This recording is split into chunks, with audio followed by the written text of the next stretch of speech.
I think the moral of the story is that sometimes just go with your gut. My family calls it my superpower. It's my ability to see value in things that other people might overlook.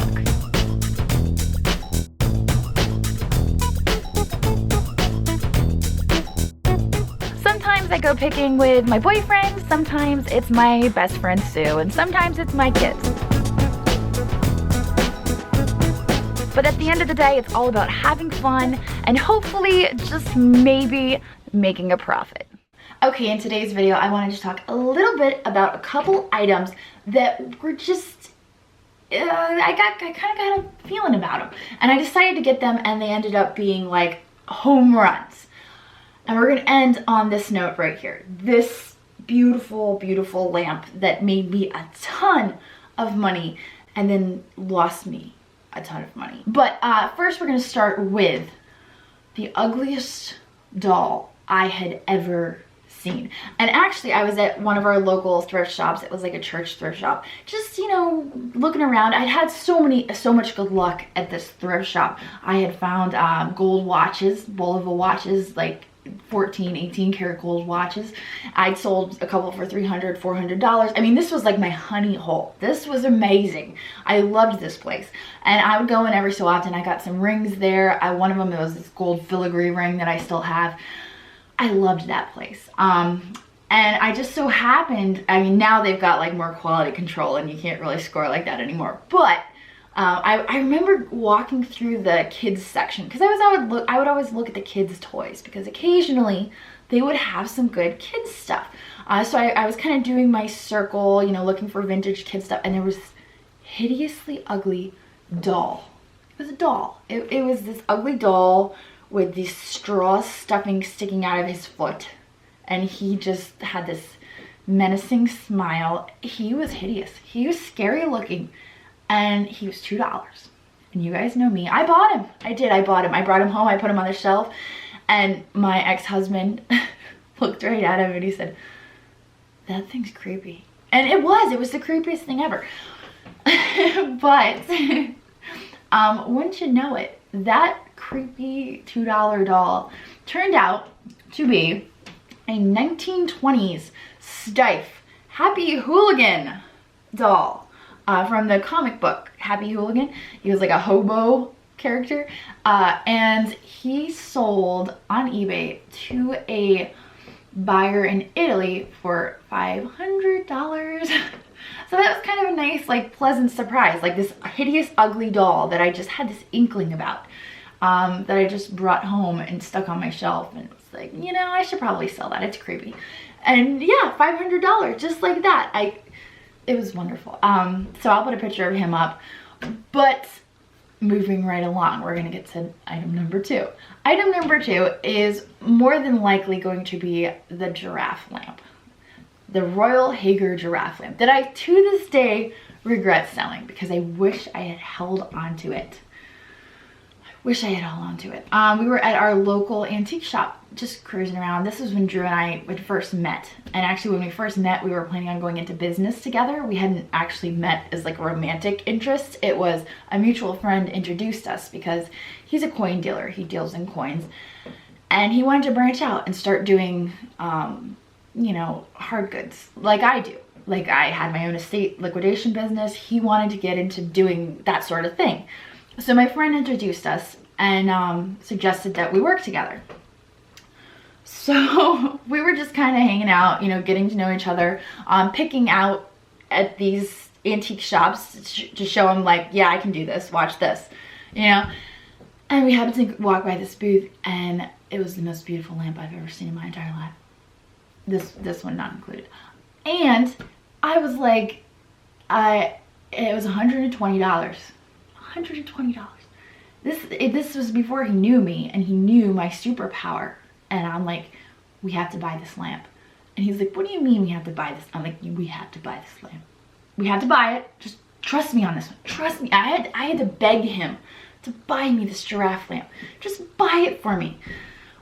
I took pictures while we were still in the store. I waited to list it until we left. But I took pictures while we were in the store of this lamp. I used like a yardstick from one of the booths and measured it. I took pictures because they had this beautiful white brick wall and it looked so amazing against the white brick wall. So I just snapped some pictures. And walking out the door, I'm listing it on eBay.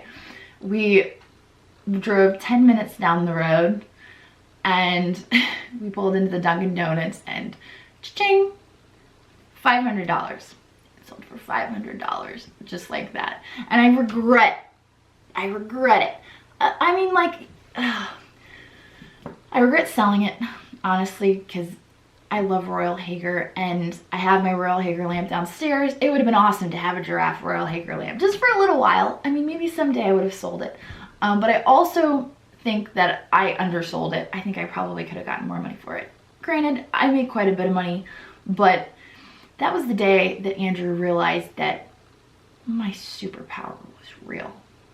And then the day that he really, really realized my superpower was real was this guy right here.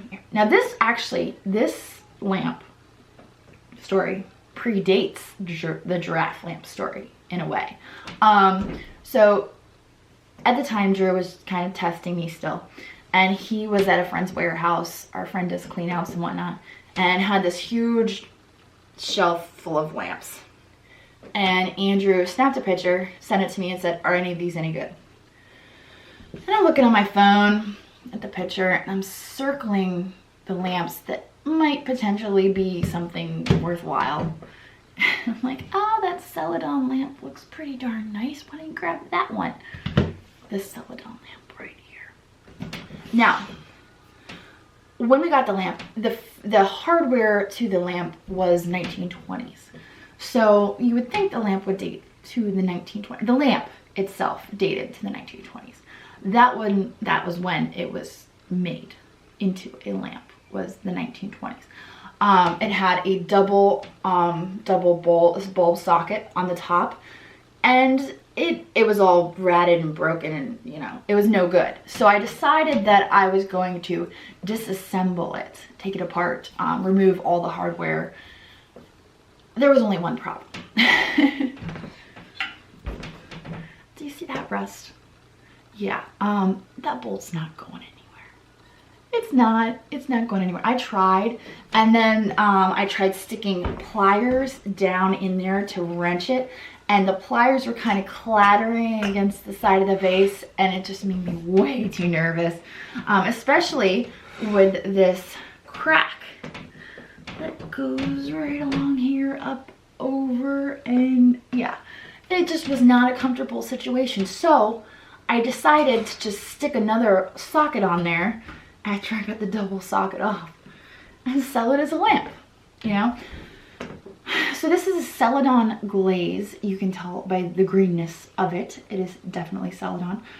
But here is the special thing about this particular lamp, which is not really a lamp at all, actually.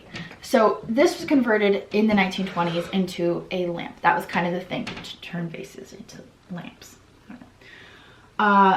This vase is Long Quan, probably from 1200 AD.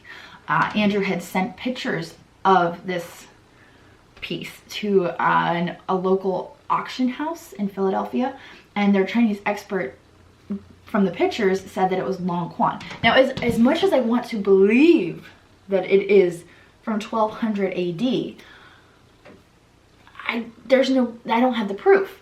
He said it was true. I want to believe him. It looks really nice. It's heavy, it's quality, it's beautiful. Oh, it's a gorgeous lamp, you know? But so we listed it on eBay twice, actually. The first time is when we realized that we might have something special. And the bidding just started going crazy. I can't remember what happened the first time. The first time the bidding started going crazy. And for some reason, I think we ended the listing or something, or maybe one of the buyers flaked out. Something went wrong with the first time we listed it. But that was when we actually sent the pictures to the auction house to get it checked out. Like, what's going on with this vase? Why did people want it so bad? Because all of the bidders had Chinese usernames. So they obviously knew that this is some special Chinese treasure, right? Maybe it is 1200 AD, I don't know. So it just went absolutely crazy. So we actually then sent the pictures to the auction house, came back that it was Long Quan, which was a big era for Celadon pottery. And as much as I wanted to believe that, I didn't actually put that in the listing the second time we listed it. I did not put that it was Long Quan. I put that it was a very old Celadon vase converted into a lamp, and the bidding just went absolutely nuts all over again. I was in England and my phone was just going beep, beep, beep. Like the notifications were going absolutely mad. And eventually I just had to go to sleep, and I woke up the next morning and it sold for $1,500 with the crack. And I had 15 messages from the buyer. 15 messages, just like that. Please remove the hardware from the lamp. Remove the hardware from the lamp. I do not want the hardware. I only want the vase. Remove the hardware from the lamp. Please remove the hardware from, like 15 messages telling me to remove the hardware from the lamp. Like, listen, dude, we've tried it. It's not happening. We're gonna send it to you as a lamp.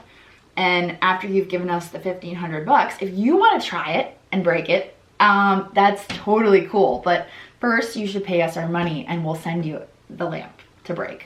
It's all, you know, on you then at that point. And we went back and forth with this guy for like 2 days. Insisted that we remove the hardware from the vase. It's not happening.